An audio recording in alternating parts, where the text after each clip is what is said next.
주신 하나님의 말씀을 같이 보도록 하겠습니다. 사도행전 16장 1절에서 5절까지의 말씀 우리 한 목소리로 합독하도록 하겠습니다. 바울이 더베와 루스드라에도 이르매 거기 디모데라 하는 제자가 있으니 그 어머니는 믿는 유대 여자여 아버지는 헬라인이라. 디모데는 루스드라와 이고니온에 있는 형제들에게 칭찬받는 자니 바울이 그를 데리고 떠나고자 할새 그 지역에 있는 유대인으로 말미암아 그를 데려다가 할례를 행하니 이는 그 사람들이 그의 아버지는 헬라인인 줄 다 알미르라. 여러 성으로 다녀갈 때에 예루살렘에 있는 사도와 장로들이 작정한 규례를 그들에게 주어 지키게 하니 이에 여러 교회가 믿음이 더 굳건해지고 수가 날마다 늘어가니라. 우리 기독교는 십자가와 부활 이후로 약 30여 년 만에 로마의 중요한 도시들에 복음이 전해졌고 교회가 개척이 되어졌습니다. 자료를 한번 잠시 보도록 하겠습니다. 예수님께서 십자가에 달리시고 부활하신 이후에 아마 오순절 마가야 다락방에서 성령을 받고서 그 즉시로 예루살렘에서 교회가 개척이 되어졌습니다. 그리고 2, 3년 내에 사마리아와 또 다른 지역에까지 복음이 전해지게 되어졌고 가는 곳마다 교회가 개척이 되어졌습니다. 특별히 사도 바울의 사역을 통하여서 로마 제국 중요한 도시들의 거점 도시들의 교회가 개척이 되어졌습니다. 무려 30여 년 짧은 시간 안에 여러 곳의 교회가 개척이 되어졌다라는 것이지요. 그리고 주후 약 110년경 정도에는 로마 제국 안에 대부분의 도시에 복음이 전해졌습니다. 우리 기독교는 그렇게 도시를 중심으로 하여서 교회가 개척이 되어지고 그리고 농촌 지역으로까지 계속해서 복음이 전파가 되어지고 그리고 그곳에서 예수님을 믿는 사람들이 날마다 믿음 안에서 굳건해지고 날마다 구원받는 자들의 수가 더하여졌습니다. 교회 역사에 의하면은 주후 약 250년에서 300년 사이에 예수님을 믿는 성도들, 구원받은 자들의 수가 수직 상승할 정도로 그렇게 급성장했다라고 우리에게 알려주고 있습니다. 이렇게 성장한 교회가 4세기 초, 즉 300년대 초에는 로마 제국 안에 예수님을 믿는 구원받은 사람들, 즉 성도들의 숫자가 얼마 정도 되었을까요? 여러분 놀라지 마십시오. 500만 명이 넘었습니다. 예수님께서 이 땅에 오셔서 사역을 3년 동안 공생애를 사역을 하시고 그리고 약 300년이 채 안 돼서 이 땅 가운데에 로마 제국 전체에 복음이 전해졌고 500만 명이 넘는 성도들이 그렇게 이 땅에 일어났습니다. 지역마다 교회가 개척이 되어졌다라는 것이지요. 갈릴리에서 12명으로 시작했던 예수님을 중심으로 시작했던 이 기독교가 주후 380년에는 로마 제국의 국교가 되어졌습니다. 놀라운 변화이지 않습니까? 그렇다면 이런 질문이 생깁니다. 기독교는 도대체 어떻게 해서 그렇게 급성장할 수가 있었을까? 어떻게 이것이 가능할 수가 있었을까요? 사실 기독교는 로마와 헬라의 문화와 그리고 종교와는 비교했었을 때에 상당히 이질적인 종교였습니다. 다시 말해서 로마 제국 안에서 그들의 문화와 그들의 종교 관습으로 보게 되어지면은 예수님을 믿는 것이 결코 쉬운 일이 아니었다는 것이지요. 이질적이라는 것은 거부감이 생길 수 있다라는 그런 뜻이지 않습니까? 그럼에도 전도할 때마다 믿는 자들의 수가 날마다 늘어났다라고 성경은 우리에게 알려주고 있습니다. 오늘 본문 성경 5절에도 그 내용이 나와 있지 않습니까? 같이 읽어볼까요? 이에 여러 교회가 믿음이 더 굳건해지고 수가 날마다 늘어나니라. 그 당시의 시대 상황이 어떠했기에 가능했을까요? 우리는 알 필요가 있습니다. 왜 그럴까요? 지금 우리가 겪고 있는 한국 교회의 위기를 극복을 해야 되니까요. 그러면 로마 당시의 그 시대의 그 당시의 시대 상황과 지금의 시대 상황을 잘 비교해 보면은 우리가 놓치고 있는, 우리가 부족한 그런 것을 우리가 발견할 수 있지 않을까요? 그래서 우리는 시대를 거슬려서 로마 당시에 그 당시의 문화와 그리고 그 당시의 환경과 그 당시에 사람들이 살아갔던 그 모습을 우리가 반추해 보면은 이 시대에 지금 우리 한국 교회가 닥치고 있는 위기에 이 문제를 풀 수 있는 실마리를 우리가 좀 찾을 수 있지 않을까요? 바울 당시에 로마 제국의 사회, 문화, 종교는 어떤 상황이었을까요? 여러분, 로마는 다신교의 나라입니다. 신들의 세계가 있었고 인간의 세계가 있었습니다. 두 세계가 분리가 되어 있었습니다. 그런데요, 로마 헬라의 신들 자체가 도덕적이지 못했습니다. 성적으로도 문란했습니다. 여러분, 그리스 신화를 보면 이런 것을 볼 수가 있죠. 신들이 인간과 서로 관계를 가지게 되어지고 그 사이에서 영웅들이 태어났다라고 그리스 신화는 우리에게 알려주고 있습니다. 대표적으로 헤라클레스 같은 사람들 바로 그리스 신화에 기록되어 있지 않습니까? 더불어서 신들 또한 영원하지 못했습니다. 신들은 자신을 섬기는 사람에게만 복을 주었습니다. 나라마다 민족마다 중요하게 여기는 신들이 있었습니다. 그리스 신화에 보게 되어지면 제우스를 비롯하여서 한 사람의 신만 있는 것이 아니라 무려 12명의 신이 있었습니다. 나라들마다 섬기는 신들이 달랐다라는 것이지요. 그러다 보니 신들끼리도 서로 편을 나누어서 서로 싸우기까지 했습니다. 사람들은 자신이 좋아하는 신들을 위하여서 신전을 만들고 그리고 신상을 만들었습니다. 그 당시의 종교는 성공이 목적이었기 때문에 오로지 제사만 잘 드리면 되었습니다. 이러다 보니 인간의 삶과 분리가 된 의식만 강조하는 종교 시대였다라는 것이지요. 제사 자체가 바로 종교, 바로 그것이었습니다. 이들의 신앙에서는 윤리, 의식 자체가 별로 중요하지 않았습니다. 그러다 보니 인간의 근본적인 질문인 죄와 죽음과 영생, 진리에 대하여서도 일관성이 없었습니다. 사람들은 종교에서 영적인 만족을 누릴 수가 없었습니다. 뿐만 아니라 로마 제국에는 다른 나라들에서 들어온 다양한 우상들이 있었습니다. 그래서 사람들은 자기의 소견에 좋은 대로 그들이 원하는 신들을 섬기고 있었습니다. 이들이 신을 섬기는 목적은 하나였습니다. 오로지 성공이었습니다. 이 땅 가운데서 잘 먹고 잘 사는 것이 그들의 신앙의 가장 최종 목표였습니다. 기복주의였다라는 것이지요. 종교가 필수적으로 가져야 할 윤리적인 가치가 상당히 부족했습니다. 한마디로 말한다면 로마의 종교는 무기력했다라는 것이지요. 시대적인 필요가 있었다라는 것입니다. 사람들에게 종교가 만족을 주지 못하였고 종교가 제대로 기능을 하지 못하였습니다. 그런 시대가 바로 로마 제국 시대였습니다. 뿐만 아니라 로마의 문화는 그들의 신들처럼 성적으로도 아주 문란했습니다. 고린도라는 도시가 있습니다. 우리가 고린도 교회라고 했을 때는 고린도에 세워진 교회를 의미를 합니다. 이 고린도 시는 얼마나 성적으로 문란했던지 도덕적으로 문란했습니다. 역사의 기록에 의하면 도덕적으로 성적으로 너무나도 문란했기 때문에 창녀들이 아주 많았다고 이야기를 합니다. 얼마나 문란했으면은 사람들이 이렇게 이야기를 했습니다. 고린도인처럼 행동한다라는 단어가 헬라로 고린디아 조마이라고 이야기를 하는데 이 고린디아 조마이라는 이 말이 어떻게 사용되었냐 하면은 간음한다라는 뜻으로 사용되어졌어요. 고린도의 사람들이 얼마나 성적으로 문란했으면은 고린디아 조마이가 간음한다 뜻과 똑같다는 그런 뜻을 가지고 있었습니다. 얼마나 문란했는지 알 수가 있지 않습니까? 그래서 사도 바울은 고린도 교회에 대하여서 이렇게 이야기를 했습니다.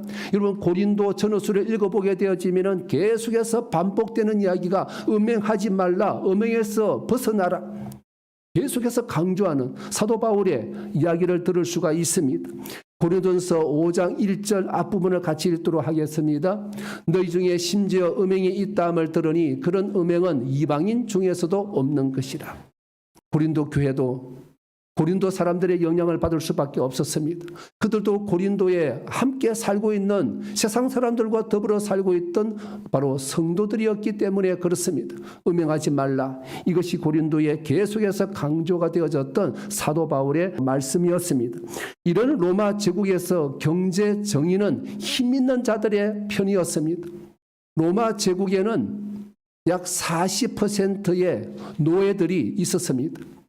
로마 제국의 경제는 이런 40%에 해당되는 노예가 움직이는 그런 바로 경제의 규모와 그런 경제의 형태를 가지고 있었습니다. 여러분, 노예는 어떤 사람들이었을까요? 이 당시에 노예는 인격이 없었습니다.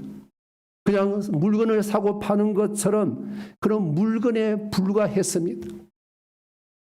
주인이 노예를 죽여도 아무런 말을 할 수가 없습니다. 사고 파는 그냥 물건에 해당되는 그런 존재였습니다. 인격이 없었습니다.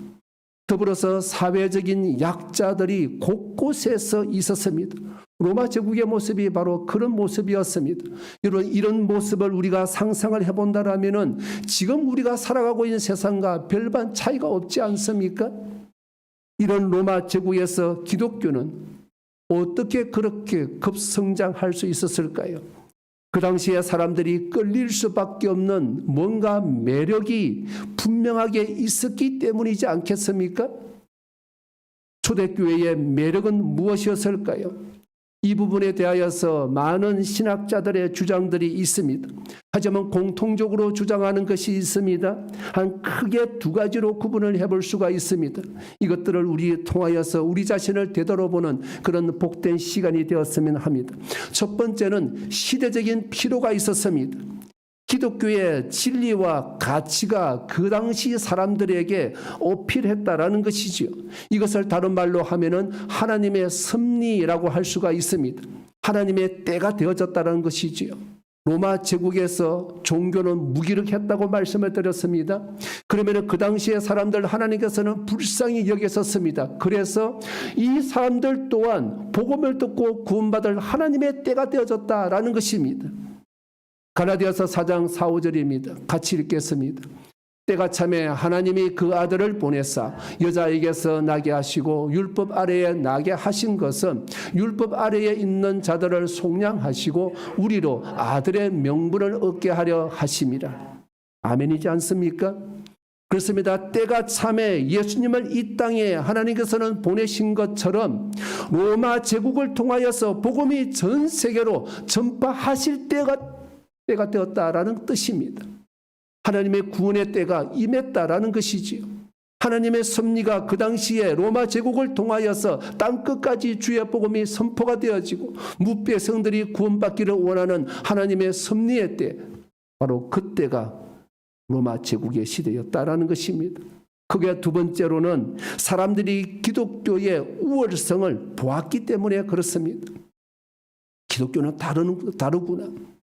기독교 안에서 우리의 삶의 진리와 삶의 의미와 가치를 발견할 수 있구나라고 그렇게 확인을 했다라는 것입니다.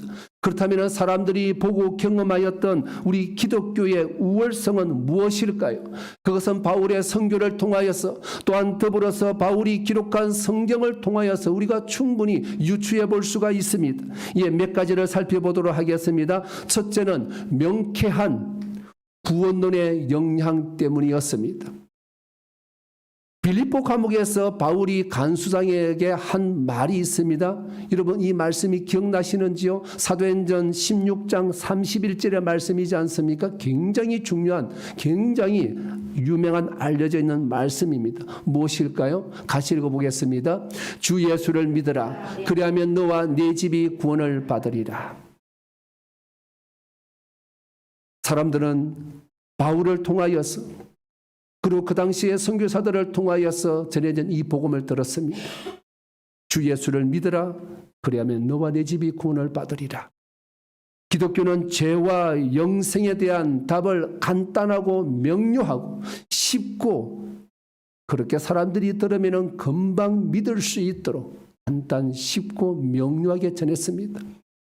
구원의 길은 오직 예수 그리스도 한 분이시라는 거죠.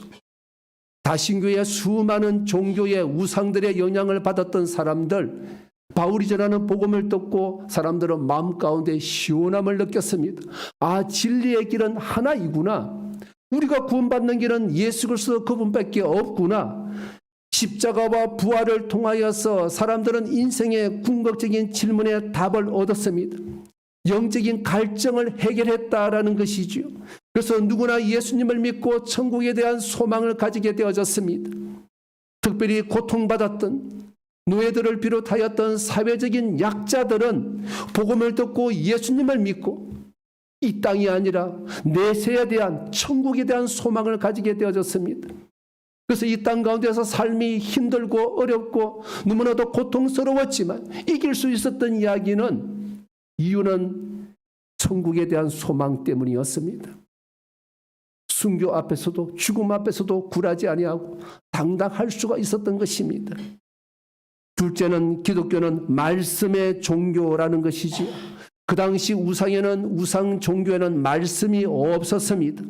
우리 기독교는 우리는 어떻습니까? 말씀의 종교지 않습니까?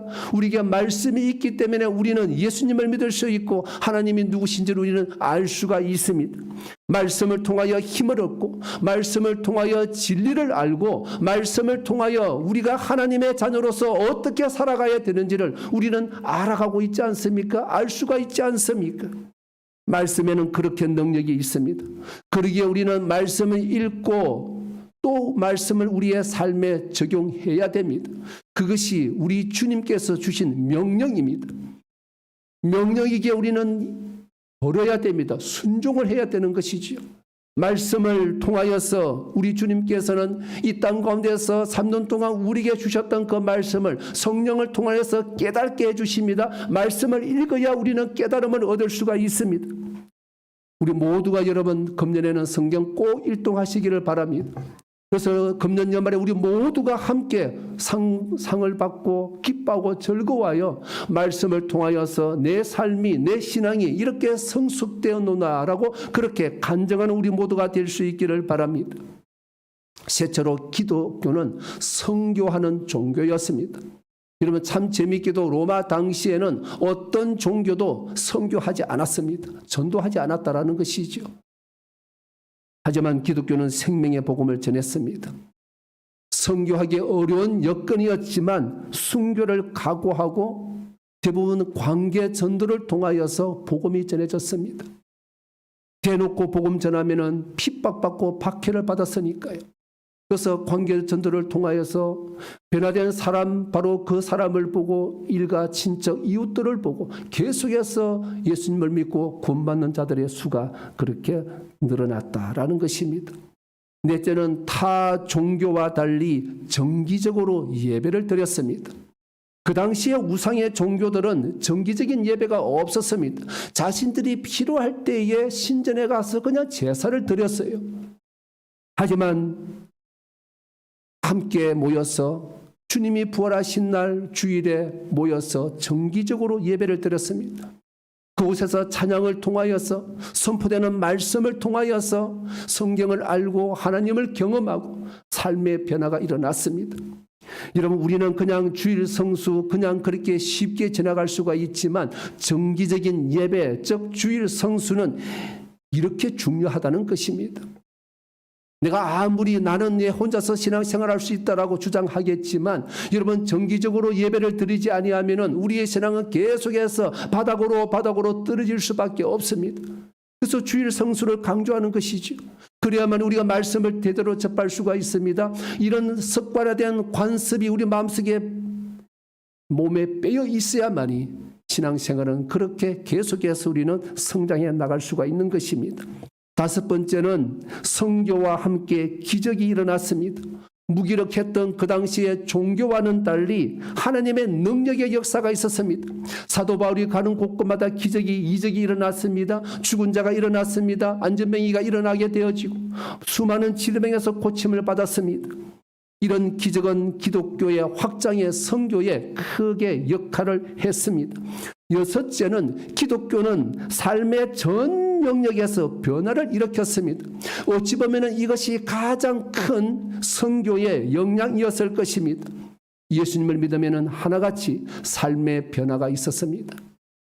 동시에 교회는 사회적인 약자들을 위하여서 도움의 손길을 폈습니다. 초대교회는 대부분 가정교회 형태였습니다. 사람이 적게 모이더라도 교회는 주변에 도움이 필요한 사회적인 약자들에게 도움의 손길을 내밀었습니다. 구제사역을 했다라는 것이지요. 예루살렘 교회처럼 그렇게 구제사역을 했습니다.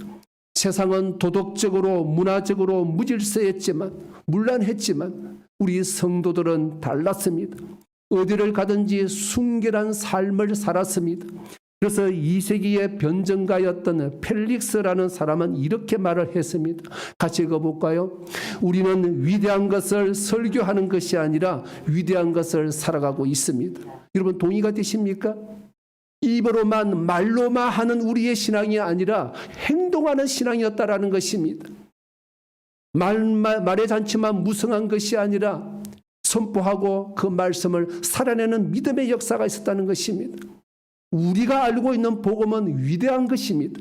사람을 살리고 죽일 수가 있는 생명의 말씀이지 않습니까? 그래서 그 당시에 초대교회 성도들은 산상수원의 예수님의 가르침대로 사는 것이 바로 그들 성도들의 삶이었다라는 것이지요. 뿐만 아니라 교회 안에서는 주인과 종의 구분이 없었습니다. 예수님 안에서는 모두가 평등하기 때문입니다. 신분 차별 없이 예수님의 사랑으로 서로 사랑하고 서로 섬겼습니다. 성도들은 서로를 향하여서 형제 자매라고 불렀습니다. 노예 제도라는 신분 차별이 있었던 로마 사회에서 형제 자매라는 호칭은 있을 수가 없는 호칭입니다. 사람들이 주변에서는 신분 차별로서 그렇게 고통받는 자들이 교회에 가니 형제요 자매요 부르는 말에 충격을 받았습니다. 우리는 지금 쉽게 그냥 형제 자매라고 쓰고 있었지만 로마 사회 당시에는 이거는 충격적인 신분을 차별을 없애는 철폐시키는 엄청난 단어가 형제요 자매라는 단어였습니다. 그렇게 교회는 서로 사랑하고 유무상통을 했습니다. 십자가와 부활의 복음은 이 세상에 목숨 걸지 아니하고 나그네 인생을 살도록 소망하며 살도록 했습니다. 천국 소망이 있었기 때문에 그렇습니다. 그래서 세상 권력과 물질과 명예와 정욕에서 성도들은 자유할 수가 있었던 것입니다. 일곱째로 순교자들의 모습에 큰 영향을 받았습니다.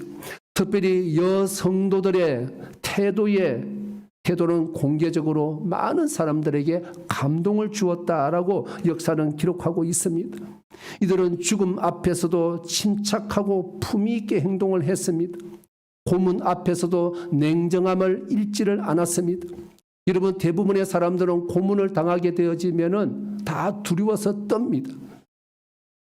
냉정함을 잊어버릴 수가 있습니다. 하지만 성도들은 그러지 않았습니다. 고문 앞에서도 냉정하고 오히려 하나님께 찬양을 올려드렸습니다. 그들 마음 가운데 감사가 충만했으니까요. 내가 예수 그리스도의 십자가와 부활을 통하여서 내가 구원받고 하나님의 자녀가 됐던 이 사실 하나만으로도 모든 것을 뒤덮고도 남는 감사가 있었다는 것이죠. 그래서 감사하고 또 감사할 수가 있었습니다. 그래서 자신을 고문하고 있는 원수들을 용서할 수가 있었고 고난을 기쁘게 받아들일 수가 있었습니다. 이런 모습이 불신자들에게 깊은 감동을 주었습니다. 죽음 앞에서도 당당한 사람들 바라보면 여러분 어떤 생각이 드십니까? 저 사람 뭔가 대단한 것이 있는 것 같아. 그렇게 생각하지 않습니까? 죽음 앞에서도 죽음을 두려워하지 않는 사람들은 오히려 그런 사람들을 존경합니다. 기독교는 뭔가 있는 것 같아. 아니고서는 어떻게 저렇게 죽음 앞에서도 담대할 수가 있지? 사람들은 질문을 던졌습니다.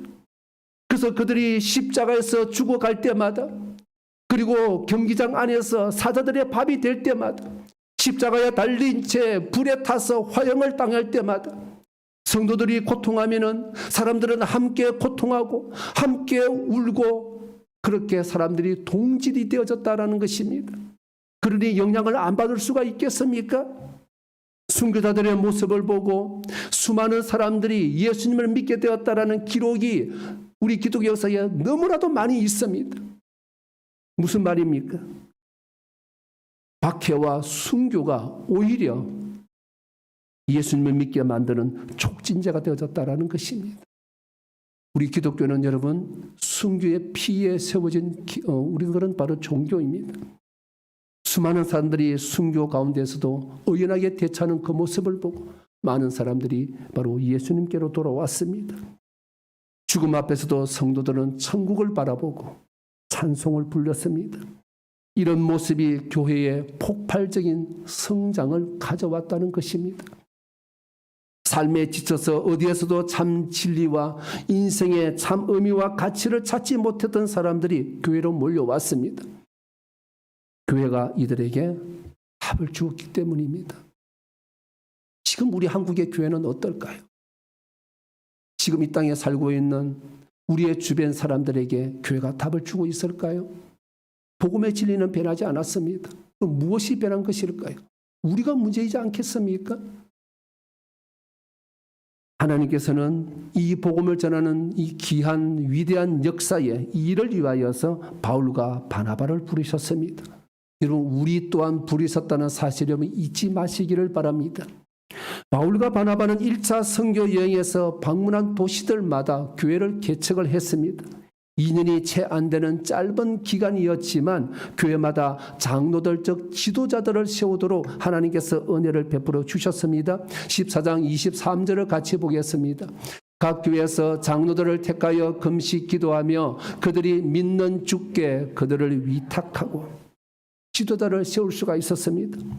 바울과 바나바가 전한 복음은 복잡하지가 않았습니다. 믿음으로 구원받는다라는 것입니다. 십자가와 부활 외에는 전하지 않았습니다. 하지만 할례를 주장하고 있었던 유대주의자들은 이런 바울을 죽이려고 했습니다. 결국 안디옥 교회에서 할례로 인하여서 문제가 생겼지 않습니까? 유대주의자들은 이방인들도 할례를 받아야만이 구원이 완성된다라고 주장을 했습니다. 하지만 이들의 주장은 예루살렘 총회에서 완전히 배척이 되어졌습니다. 바울이 전한 복음에 문제가 없다는 것이지요. 이렇게 해서 구원론에 대한 대원칙이 정해졌습니다. 우리가 계속해서 살펴보았던 말씀이지 않습니까? 하지만 이것만큼은 유대교 출신 성도들을 위하여서 지키라라고 부탁한 내용이 있습니다. 무엇이었습니까? 사도행전 15장 29절 같이 읽겠습니다. 우상의 제물과 피와 목매어 죽인 것과 음행을 멀리할지니라 이에 스스로 삼가면 잘 되리라 편안함을 원하노라 하였더라. 이 규례는 안디옥 교회와 그리고 길리기아 지역에 있던 교회들에 다 전해졌습니다. 소식을 들었던 모든 교회가 위로받고 기뻐했다라고 우리에게 알려주고 있습니다. 15장 31절입니다. 읽고 그 위로한 말을 기뻐하더라. 그런데요, 이 규례는 도덕적으로 문제가 많았던 로마 제국에서도 큰 역할을 하게 되어집니다. 기독교를 다른 종교들과 차별화시키는 내용이었기 때문에 그렇습니다. 원래는 유대인 출신 성도들을 배려하기 위한 것이었지만 성교에도 큰 영향을 주었습니다. 그렇게 하나님께서는 합력하여 선을 이루게 하신다라는 것이지요. 안디옥 교회는 바울과 바나바 그리고 여러 교사들의 사역으로 인하여서 더욱 성장하였습니다. 그래서 2차 선교 여행을 후원할 준비가 되어졌습니다. 2차 선교 여행의 목적은 이것입니다. 1차 선교 여행 때에 개척하였던 교회들을 방문하는 것입니다. 왜요? 이들에게도 예루살렘 총회에서 결정했던 내용들을 알려주어야 하기 때문에 그렇습니다. 그래야만이 복음의 진리 위에서 믿음으로 든든하게 서갈 수가 있으니까요. 그런데요, 선교팀을 구성하는 문제로 두 사도가 심하게 다투었습니다. 우리가 지난주에 살펴보았던 말씀입니다. 누구 때문에요? 마가 요한 때문이었습니다. 다투었지만 바울과 바나바는 서로 원수가 되지 않았습니다. 이것이 바울과 바나바의 바로 두 사도의 위대한 모습입니다. 서로의 다름을 인정하고 축복하고 격려하면서 각자의 사역을 시작을 했습니다. 지도를 한번 보시겠습니다. 자, 바나바는 마가를 데리고 구브로라는 섬으로 갔습니다. 이 구브로는 바나바의 고향이었습니다. 그래서 1차 선교 때에 첫 번째로 방문한 곳이 바로 구브로 섬이었습니다. 2차 선교의 목적이 무엇입니까? 1차 선교 때에 방문했던 곳을 역으로 쫓아가면서 다시 방문하자는 것이 2차 선교의 목적이었습니다. 근데 바나바가 구브로로 가버렸습니다. 그럼 바울은 어디로 가야 될까요? 바나바처럼 똑같이 구브로 섬으로 다시 갈 수는 없지 않습니까? 그래서 북쪽으로 돌아서 더베와 루스드라로 가기로 했습니다. 이때 바울은 로마 시민권자였던 실라를 데리고 갔습니다. 이렇게 해서 바울의 2차 선교 여행이 시작이 되어졌습니다. 지도에서 볼 수 있듯이 하나님께서는 특별한 계획이 있었습니다. 원래 바울은 지금의 튀르키예 지역인 소아시아 지역에서만 선교하려고 했습니다. 하지만 하나님께서는 막으셨습니다. 어디로 보내셨습니까? 그리스, 즉 유럽으로 보내주셨습니다. 그래서 2차 선교 때에 하나님께서는 유럽에서 선교할 수 있도록 방향을 바꾸어 주셨습니다. 16장에는 그 위대한 역사가 기록이 되어 있습니다. 1세기의 기독교 선교 역사에서 바울을 빼고서는 말할 수가 없지요. 물론 바나바도 있고 베드로도 있고 요한도 있지만 하나님께서는 바울을 특별하게 사용하셨습니다. 그것이 원래부터 하나님의 계획이었기 때문에 그렇습니다. 정말일까요? 사도행전 9장 15절의 말씀을 같이 보겠습니다. 주께서 이르시되 가라, 이 사람은 내 이름을 이방인과 임금들과 이스라엘 자손들에게 전하기 위하여 택한 나의 그릇이라. 언제 이 말씀을 하셨습니까? 다메섹으로 가는 길에 바울은 예수님을 만났습니다. 3일 동안 눈이 멀었습니다. 아나니아 선지자를 통하여서 이 말씀을 바울에게 전해주었던 바로 그 내용입니다. 더불어서 하나님께서는 마가 대신에 선교 팀원으로 준비하신 인물이 있었습니다. 그는 바로 디모데입니다. 디모데는 어디에 사는 어떤 인물이었을까요? 오늘 1절에 우리에게 그 사실을 알려주고 있습니다. 바울이 더베와 루스드라에도 이름에 거기 디모데라 하는 제자가 있으니 그의 그 어머니는 믿는 유대 여자요 아버지는 헬라인이라. 디모데의 집은 루스드라에 있었습니다. 디모데의 아버지는 헬라인이었는데 이때는 아마 사망하고 난 뒤였던 것 같습니다. 아버지가 없었다라는 것이지요. 디모데는 루스드라와 주변 도시의 교회에서 칭찬받는 청년이었습니다. 2절의 말씀을 같이 볼까요? 디모데는 루스드라와 이고니온에 있는 형제들에게 칭찬받는 자니. 여러분, 굉장히 중요한 이야기지 않습니까? 우리가 신앙생활할 때에 주변의 사람들로부터 칭찬받는 것 정말 중요합니다. 우리가 회복해야 될 바로 영성이지 않습니까? 그렇다면 디모데는 어떻게 이렇게 칭찬받는 신실한 사람이 될 수가 있었을까요? 외조모와 모친의 영향 때문이었습니다. 디모데후서 1장 5절 같이 읽겠습니다. 이는 내 속에 거짓이 없는 믿음이 있음을 생각함이라. 이 믿음은 먼저 내 외조모 로이스와 내 어머니 유니게 속에 있더니 내 속에도 있는 줄을 확신하노라. 그렇다면 디모데의 외조모와 모친은 언제 예수님을 믿었을까요? 바울의 1차 선교 여행 때에 바울을 통하여서 믿음을 가졌습니다. 여러분, 루스드라에서 어떤 일이 있었습니까? 바울이 돌에 맞아서 죽을 정도가 되어졌습니다. 사람들이 죽었다 생각하고 바울을 성 밖으로 내던져 버렸습니다. 바울이 죽었다고 생각한 축 늘어져서 길바닥에 쓰러져 있는 그 주위로 제자들이 모여들었습니다.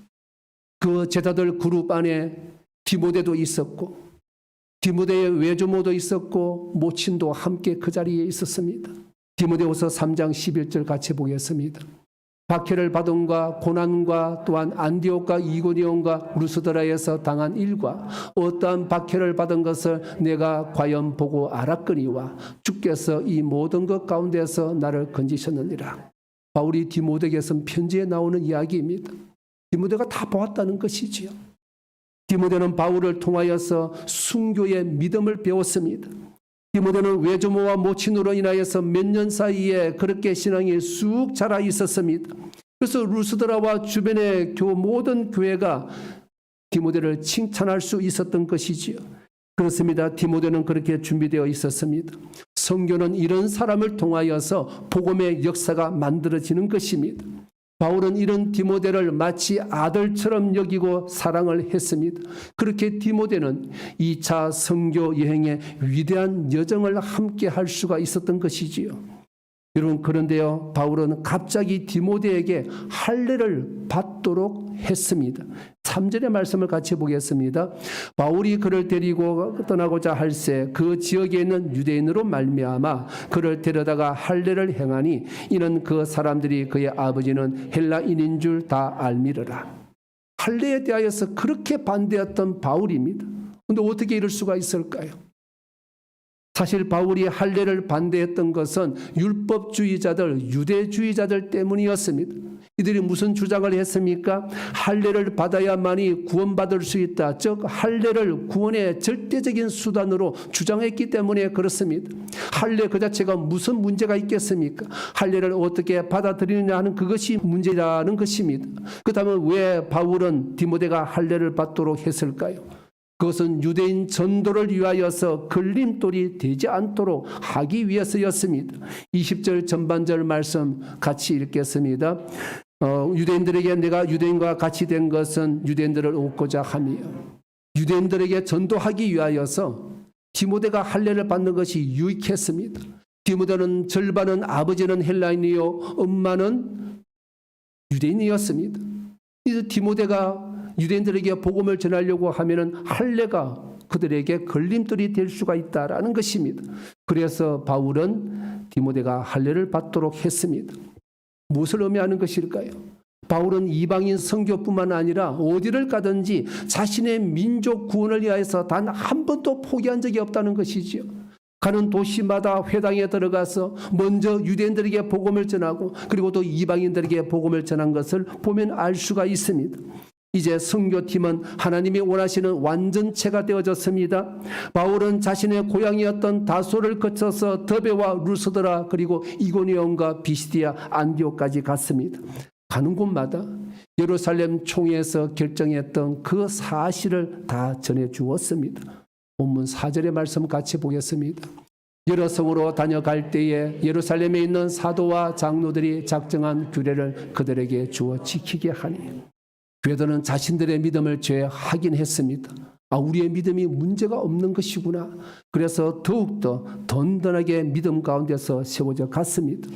말씀을 붙들고 그 말씀대로 하나님 나라와 의를 이루고 또 전도했습니다. 그 결과 어떻게 되어졌습니까? 5절의 말씀 다시 읽겠습니다. 이에 여러 교회가 믿음이 더 굳건해지고 수가 날마다 늘어가니라. 그렇습니다. 교회는 성도들은 더욱 믿음이 굳건해졌습니다. 날마다 믿는 자들의 수가 더해졌습니다. 왜요? 믿음의 사람들이 있었으니까요. 칭찬받는 믿음의 사람들이 있었기 때문에 그렇습니다. 그렇게 바울과 실라, 디모데는 하나님께 쓰임을 받았습니다. 하나님께서 여시는 위대한 선교의 역사에 동참하는 은혜를 받았습니다. 하나님께서 쓰시기에 합당하도록 준비가 되었기 때문에 그렇습니다. 우리 모두 그렇게 하나님께 쓰임받는 은혜가 충만할 수 있기를 바랍니다. 우리가 이 땅에서 살아봐야 70, 80, 90 인생이지 않습니까? 여러분 하나님 앞에 섰을 때에 여러분 무엇이라고 하나님 앞에 서시겠습니까? 하나님께서 물으시면은 여러분 떳떳하게 설 수가 있을까요? 하나님 비록 제가 부족하고 연약하지만 나의 모습이 이렇고 저렇고 하지만 저 하나님께 쓰임받고 싶습니다. 이런 우리 마음 가운데 간절한 소망과 믿음의 열정이 있어야 되지 않겠습니까? 그러면 하나님께서 재산과 학벌과 그 어떤 것도 보시지 않으십니다. 우리 마음속에 있는 믿음의 열정 그 중심을 보시고 하나님께서 우리를 쓰신다라는 것입니다. 여러분 이 시대에 그렇게 하나님께 쓰임받는 복 있는 우리 모두가 될 수 있기를 바랍니다. 우리의 믿음의 비전은 어디에 있어야 할까요? 우리가 신앙생활을 하려고 하고 있는 우리의 꿈과 소망은 무엇에 있어야 하느냐라는 것입니다. 우리로 인하여 이 시대에도 초대교회처럼 그렇게 변화의 역사가 있어야 하지 않겠습니까? 우리도 변하고 내 주변의 사람들도 변화가 되어지는 역시 예수님 믿는 사람들은 다르다라고 그렇게 우리가 칭찬 듣고 수많은 사람들에게 선한 영향을 줄 수 있어야 하지 않겠습니까? 그것이 이 시대에 주님께서 우리에게 요구하시는 것이지 않겠습니까?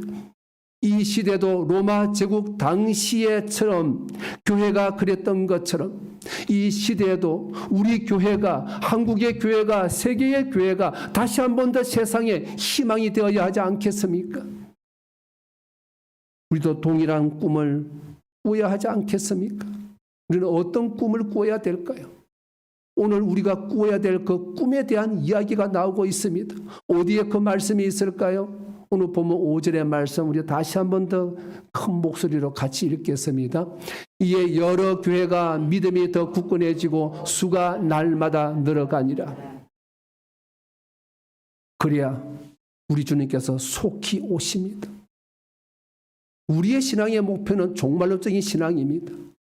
재림에 대한 소망입니다. 그래서 우리는 더 땅끝까지 어떻게 하든지 주의 복음을 전하려고 하는 것이죠. 아멘. 주 예수의 오시옵소서.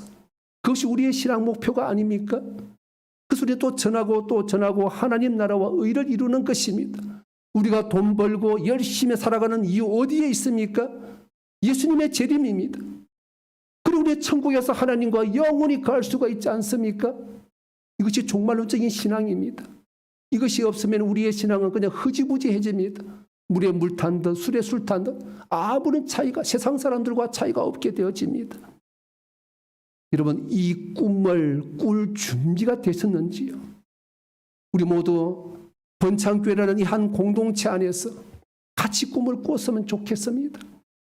하나님 나라와 하나님의 의를 위하여서 우리 가족에게, 우리 친척에게, 우리의 주변의 사람들에게 함께 이 꿈을 꿉시다라고 우리가 초청하고 또 그렇게 우리가 삶을 나가야 되지 않겠습니까? 우리 모두 그렇게 주 안에서 함께 꿈을 꾸고 하나님의 영광을 드러내고 하나님 나라와 의를 이룰 뿐만 아니라 매 순간 믿음으로 승리하시는 복된 성도들 다 될 수 있기를 예수 그리스도의 이름으로 축원합니다. 기도하시겠습니다. 사랑하는 주님, 이 시대도 다시 한 번 더 초대교회처럼 세상의 사람들에게 유일한 소망인 이 영생의 복음, 구원의 복음을 전하여 변화시킬 수 있도록 우리가 먼저 성령 충만할 수 있도록 하나님의 영에 사로잡힐 수 있도록 사로잡혀서 하나님 나라와 의를 이룰 수 있도록 우리에게 믿음을 더하여 주시옵소서. 은혜를 더하여 주시옵소서. 변화의 주역이 될 수 있도록 늘 주의 권능의 오른손으로 일으켜 세워주시고 끝까지 주님과 믿음으로 동행할 수 있도록 우리에게 은혜와 능력 허락하시고 더하여 주시옵소서. 이 시대에 하나님께 쓰임받고자 하는 간절한 소망과 믿음의 열정 다시 한 번 더 새롭게 하여 주시옵소서. 예수님의 이름으로 기도하옵나이다. 아멘.